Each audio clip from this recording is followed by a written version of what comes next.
જો આજે અમારા શાળાના ધોરણ 2ના બાળકોએ સરસ મજાની બજાર ભરી છે. તો આપણે જોઈએ કઈ બજારમાં એમણે દુકાનો બનાવી છે. અને જો આ બધા બજારમાં ખરીદી કરવા માટે આવ્યા છે.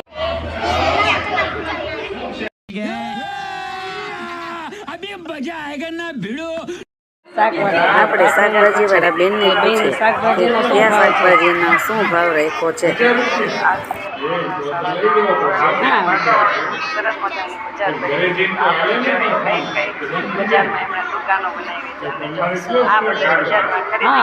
કોબી તો બાપરે બહુ મોંઘું છે, 100 રૂપિયાનું. આપણે બેન ને અલગ અલગ શાકભાજીના ભાવ પૂછ્યા, પણ શાકભાજી તો બહુ જ મોંઘું છે, એટલે આપણે બહુ શાકભાજી ખરીદવાના નહોતા.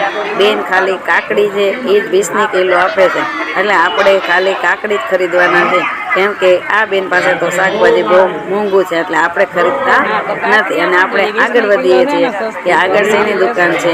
તો જો બેનની બાજુમાં તે સરસ મજાની સ્ટેશનરીની દુકાન છે, તો આપણે સ્ટેશનરી વાળા ભાઈને જ પૂછીએ કે કઈ વસ્તુનો ભાવ શું છે. આનો ભાઈ શું ભાવ છે?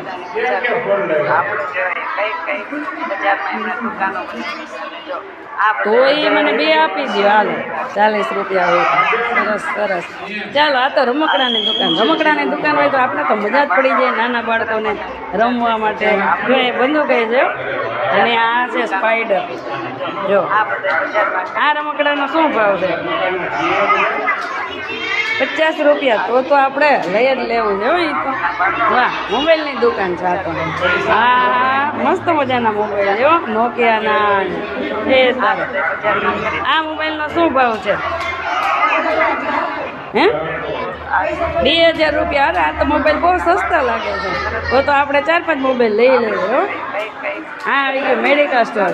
હા દાદા, કડવી દવા એ તો આપણને પીવી જ ન ગમે, પણ રોગ ભગાડવા માટે આપણે પીવી પડે. તો આપણે મેડિકલવાળા ભાઈ બેનને કહીએ કે અમને દવા આપો. આપણે શેની દવા લઈશું? બાપરે, ઇન્જેક્શનથી તો આપણને બહુ બીક લાગે. ઓહો, ફળોની દુકાન. એમાંય તે શિયાળામાં તો નવા ફળો ખાવા બહુ જ ગમે. હા, ક્યાં ફળો છે ભાઈ તમારી પાસે?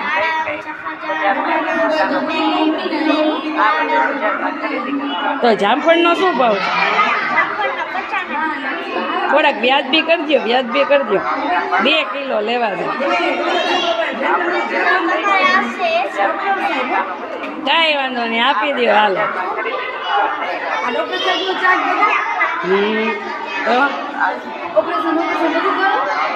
જો આપણે જામફળ ખરીદી લીધા.